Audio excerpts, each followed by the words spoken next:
Hello, and welcome to the Rock Metal Podcast. I am your host, John Harris, and today on the Rock Metal Podcast, we have Far and Hate, and they have a new album in the works to be released later this year. They've got a couple banging singles with banging music videos right now that we're going to chat about here with Marc. So, Marc, welcome to the show.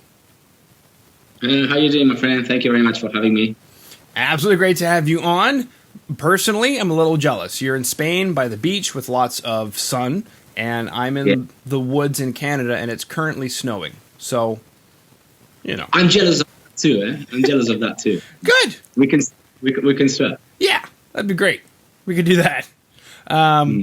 Sweet. Okay, so take us through I always like to chat about, the album that you guys are working on. If there's information you can say about that. Otherwise, we'll just jump right into the singles. But this album that you guys are working on, what can you tell us about it? Is it a concept album? Is there a theme to it? Well, the thing is that we were just about to finish one album just 1 year ago, just when all this shit started, all the pandemic. And the thing is that then, because no one knew how long what was going to be the situation, so we were expecting what we have to do, because obviously for a band like us, it's not a good thing. Like if you have an album and you cannot tour to support it, because we need to just move it and try to reach as much people as possible. So at the end, we decided to start releasing every 2 months one single. And so that's what we did. We already did 2 singles. Now we have another one on the way. We're going to release another one by June, something like that. So June, July. And then we're going to focus on finishing a new album. We are not going to use anything that we have, because Jonah, who is the drummer and the producer and the main head of the band, he has a lot of ideas. And he's, as an artist, he's like, I don't like that anymore, because, he creates. So he's just creating new stuff. And the thing is that our idea is, because we hope that by the end of the year, beginning of next year, we can start touring a little bit more, or things are going to start being normal. We want to release an album, and we're going to include those 4 tracks. Okay. Very cool. Kind of. I mean, what is it like being in a band with somebody who's like, no, that stuff, that's yesterday. We need to talk about today. What's it like? Yeah, for us is we totally understand him, because he has this, the head is so fast, and he creates songs like I don't know, like donuts. I don't know. But the thing is that we love what we have. But he's like, I'm not saying no, but let's create something new. So we may convince him to use 1 or 2 or 2 songs from that album that we already had recorded. But if not, we're gonna work on new stuff. We are happy with anything that we will come. Mm-hmm. Exactly. Now, these tracks then that are currently available, Prison of Self and Change, it looks like you guys would have recorded these then just before the pandemic hit. Yeah. No. We did it. Jonah, this is what I tell you. This is newer stuff. So he record things at his place. He's the producer, and then we record the vocals. They came here. Actually, we recorded there. Okay. In the living. So because he just he brought the equipment here, and we just were here. We had a great time. Prison of Self, we recorded. Actually, it was my birthday. It was on the 21st of August, and we were recording. We just went to the swimming pool and just had a great time doing it. We was perfect. Hanging out by the pool, that's fantastic. So you guys, I guess, normally go to a studio. How did you feel bringing equipment into your house and getting it done and having it sound professional? Is that something you guys are going to do going forward, do you think? Well, the thing is that we are a really self-efficient band. I don't know if that's a word. Sorry, if that's that. Yeah. Like John is the producer, and he has the equipment necessary to record and stuff. I do normally all the management and booking and stuff. Then we have Felipe, which is another guitar player, and he's a photographer also. So we have also for recording our playthroughs and stuff. We have lights, we have everything. And then Nacho, the other guitar player, he's like our lawyer because they have a our lawyer film, his father, and he helped us with that, and also with creativity and with other stuff. So we can do everything ourselves. That's why we've been able to keep releasing and doing things, because we just have to find our time. And obviously it's just like, oh, let's come this weekend to my house, or this day. When there was this lockdown, because two of the guys are from Barcelona, we are from Girona, which is a different area. So because it was a kind of work, and I have a business, I made them a permit to be able to come just to my house and stuff. So we tried to follow everything. Also, the videos that we did, we were on a lockdown and a curfew, but we tried to work it as best as we can, and for the moment everything is going pretty well. I'm actually watching these music videos right now. Did you also shoot these videos in your living room? No. These videos, actually, the Prison of Self. We are working on the two videos. And then the next videos. We are. He is also like part of the band. It's called Marc Camargos. It's the director. He is a great photographer and a great video maker. Actually, we live here, and the Prison of Self, we did it. There is a abandoned place in my urbanization that I know, and I know a friend that has material there. So I just asked for the keys. They gave me permission, and I just painted the walls because it was everything quite bad, and we had to put some generators to have electricity. So we did that here, which is like 100 meters from my house, and changed the last one. We did it in. I have friends also living in my town. Like they are also like family to me, and they have a really big house with like they have horse and they have like a lot of land. And they had this part. They start building another house, but it's not finished. So that's why we use that. So it was pretty convenient. Mm-hmm. We just had to use the imagination to like, where can we go? So we just did things as we can, and the result is not bad. No, not at all. Prison of Self. What is this track about? I mean, it seems self-explanatory to a degree, but what is this track about?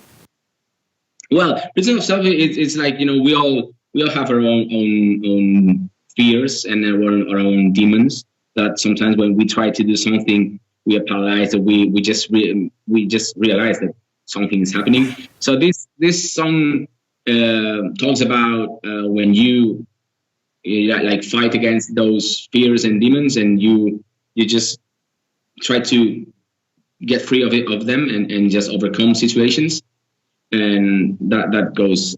This is where, like, if you see, we put some of our phobias. Like the director said, what are things that you fear? And if there is an image of our guitar player Nacho is with a spider, because he fear of spiders.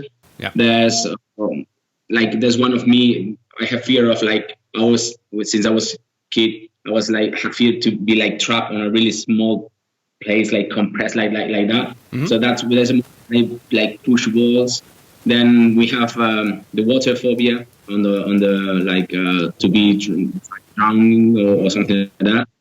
And then there's our guitar player Felipe. He always has fear like for massive places, like agoraphobia. I don't know, like he doesn't have it's strange to talk about it. It's not that he has fear like outside, but it's like when you see like the dimension, like how big is the ocean, things like that. He's like, so that's why we put some cities, and if you see all this on the projector, like there is like it's a city, but if you see good, it's like water, the city, and it goes a lot with the lyrics. So it's pretty good. It looks pretty sick. Mm-hmm. With Marc Agudo work, he is great. Yeah, I know how to say most of those. I had to look up some of them. So we've got claustrophobia, which I also have. Mm-hmm. I get claustrophobic, but in very weird ways. Like I could be in a tightly confined space and I'm okay, but certain times it's really weird. And then you mentioned arachnophobia, which would be the spiders, and then aquaphobia. And there is agoraphobia. I don't know if you call it like this. When it's like big places, there's people that has fear of going outside, sometimes, or being with people or things like that. So is that then there is also, if you see there is like a clock, like a sun clock, I don't know if it's called like that, and a clock, which means is a journal thing that's saying I have fear of being like getting old and not did things that I wanted to do, achieve some things that so also the pass of time. So it's about that, you know. So I think a lot of people can be, you know, related or can feel reflected on the song and the lyrics. Yeah, I've never even heard of that one. Gerascophobia or Gerascophobia. Fear of getting older or aging. Mm-hmm. Wow. And but on a way, like thinking, you know, like, oh, I didn't did that. Oh, I had no time to do that, you know. So just it's that, you know, you just like try to live as plenty and as full as you can, I guess. yeah. How do you say so? Is this, how do you say this in Spanish, for example, like arachnophobia or claustrophobia? How do you say claustrophobia in Spanish? Well, it's the same, but with a weird accent. We say claustrophobia. Okay. And then arachnophobia, because spiders in Spanish is araña, so arachnophobia. Right. So it's really the same, but we have a weird accent, I guess. Yeah. Because I was just thinking these aren't in English either, so I was kind of curious. It's kind of Latin or something like that. Latin or Greek, one of the two. Yeah. You know. You know how Greek people are. You ask them who invented the world, and the Greeks. Everybody knows that. Yeah. Beautiful. Okay, so, and then Change. We have this track Change, and it's also featuring Mike Perez. So, how did Mike get involved with the track? Well, the thing is that I don't know if you know them. No Bragging Rights. Mike, it's a singer from a band called No Bragging Rights. They've been there for a lot of years, and I have a thing that I normally like. My favorite bands. I'm not like I like bigger bands, but I've never been like a fan of Metallica, AC/DC, all these big bands. I like when I found No Bragging Rights on the MySpace time. I don't know if you remember that. So and they were I'll start crying, Mark. I'll start crying. I miss MySpace. MySpace was the best. The best, totally. I totally agree with you. So you know, I love MySpace because you know you discover a lot of bands, and I discovered them, and they were just a small band trying to make it, and I just love the way that they are a melodic hardcore band from Riverside, California, and I just love them, and I love to see the way that they were growing and that they were achieving things, that they get signed to a bigger label, they were touring with interesting bands, and then since the beginning, actually my favorite albums are their two first albums, like The Illuminator is for me awesome, and I contacted them. I think it was by Facebook, because actually they are like Hispanic, but they don't speak like the mother is Mexican or something like that. And I thought that also Perez it's a Spanish surname. Mm-hmm. So I just started talking with them, and then we just kind of became friends. And then in 2013, we released an EP called Steadfast, and he already sang on a song. He was featuring that. And then they came to Europe. On a Never Say Die tour, which is like maybe the biggest or the best modern metal hardcore tour in Europe. They came with Combat Kid, Terror, Stick to Your Guns, Capsize, and More Than 1,000, which was one of also really good friends, the band from Portugal. And they invited us there. And then we talked with Mike, and he wanted to see some nice stuff from Barcelona. So we took him to see La Sagrada Familia and some monuments in Barcelona. Then a friend of them, they came to Europe and they stayed 2 days in my house. Then I went on holiday to California and I stayed 3 or 4 days at his place. And we just become like friends, not just like, and 2 years ago I was at his place, and actually I was in Canada also. So we were talking about the We Want You in the next album, and he was like, totally, man. So at the end, everything was a little bit postponed, but then we made this song, and actually we created this song thinking about his voice. As you see, he fits perfect, and he is such an amazing guy. So he tracked he recorded his parts, and he found a friend to film his parts. That's why he's in the video. We tried to make it like if he like to be like fit on the video. So I think the result is really good, and we are so pleased with him. He helped us a lot. He made a lot of promotion of the song, and he did things that he doesn't have to do, but it's because he's just an amazing guy. So we are so thankful.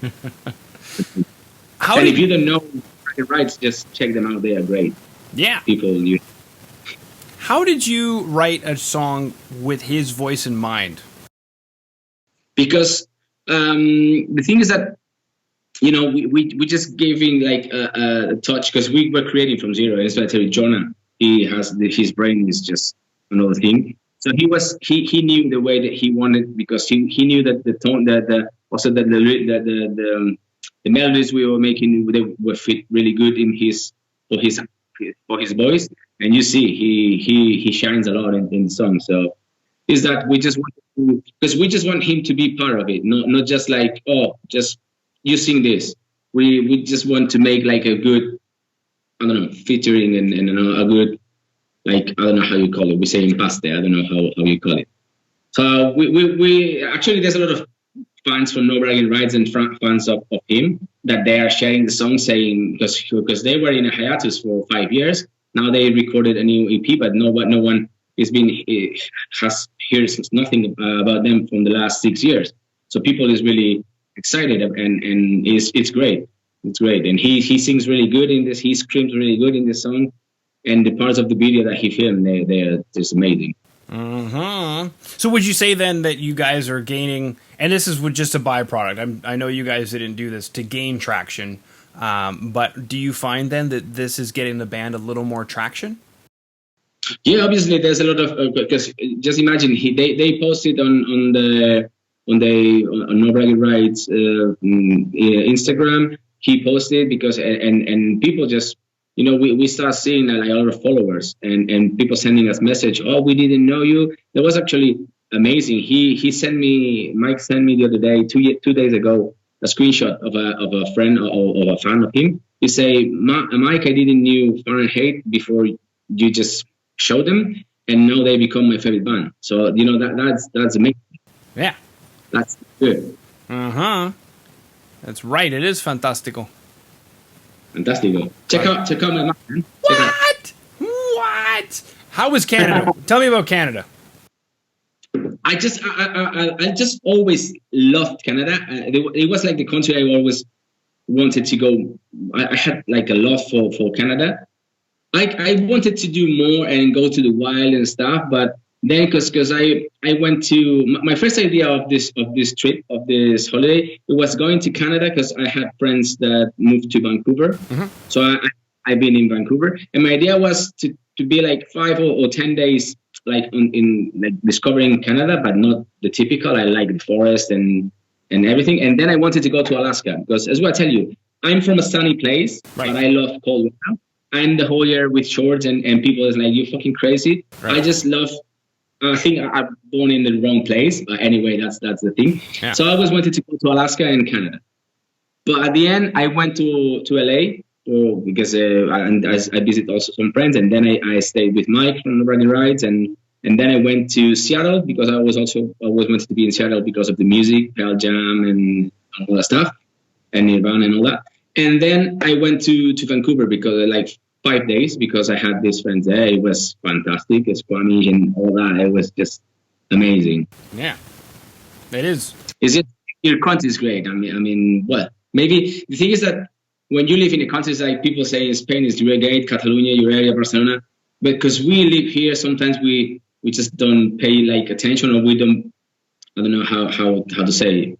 Which is like, okay, yeah, it's nice, but for me, Canada was like fantastic. But maybe for you, it's like, okay, no days, it's snowing, whatever. But you have an amazing country, man. Muchísimas gracias. To visit more. Muchísimas gracias, señor. Muchísimas gracias. Perfecto, amigo. De nada. I love snow and I love the cold, but once spring hits and we've had months of snow, it's like, okay, we don't need snow anymore, you know? And I always say that I would love to live in Canada or Ireland is my favorite country. But people say when you live there and every day you have rain, you're gonna be like, what the fuck? Because here, like we have like good weather almost the whole year. There's a little bit of rain and stuff, and then is that as well. I tell you before we started, because we play football and soccer and all that stuff. So it's good when we have good weather and all that. But in everything is like every country in the world, every city in the world has something that is beautiful and it's nice to enjoy it. It is. Okay, I want to make sure that you're able to get to your appointment, so we'll wrap up here. We chatted about MySpace and how life has been terrible ever since MySpace has been gone. Recording at home by the pool. We chatted about a series of phobias, including Gerascophobia or Gerascophobia. Somebody can let me know how to say it. We would say geriatric with a J. So I'm imagining it's Gerascophobia, as in geriatric. We chatted about prison of self. We chatted about change. We chatted about working with Mike Perez. We chatted about you traveling on the west coast, anyway, of North America and coming into Vancouver and having a great time. Man, is there anything we didn't talk about? I mean, I know you got to get going, but... By the way, we can have all if you want 10 minutes more if you want. Well, the thing is that if you want, we can talk about like some tours that we did, because there's a lot of people even from Spain and or friends of us that they don't even know that we played like 120 shows out of our country, and that we toured the East Coast of the States in 2013. We toured Mexico, Russia, Europe many times. We played in big festivals with Behemoth, Tyrion, Rhapsody, Hypocrisy, a lot of big bands. And it's that, but because it's what I tell you, with also this thing that we say in Spanish, you are not a prophet on your own land. And I don't know if you say that, which means that you have more credit outside of your country than in your country. Yep. But it's that, and we are okay with that. You know, we are working with a couple of good management agencies and booking agencies. So it's that we just hope that we can come and tour Canada. That would be fantastic. Yeah. I could look it up on the internet, but yeah, it's a Christian scripture. It comes from something that was either said about Jesus or that Jesus said, that you are basically not respected in your own hometown. You have to go somewhere else, get well known there, and then other people take you seriously. And that happens in Canada a lot. We'll have a band, Tegan and Sarah, or Drake. Drake was not taken seriously in Canada. Nickelback was not taken seriously in Canada until they got famous everywhere else. And then after they got famous everywhere else, it was like, oh yeah, no, that's Drake. He's Canadian, you know. Yeah, now he's Canadian. Before he was like, I don't give a shit, but now he's Canadian. Yeah, exactly. Cool. All right. Well, thank you so much for coming on to the Rock Metal Podcast today. Oh, you're welcome. Thanks for having us and for helping bands and for doing what you do. By the way, I love your hoodie. It's amazing. Thank you. Cobra Kai, baby. So great. It's a great show, man. Great show. Hello, or should I say goodbye? Thank you so much for listening to the Rock Metal Podcast. I've been your host, John Harris. Please head over to our website at www.therockmetalpodcast.ca. There you can sign up for our newsletter and find out more information about today's show.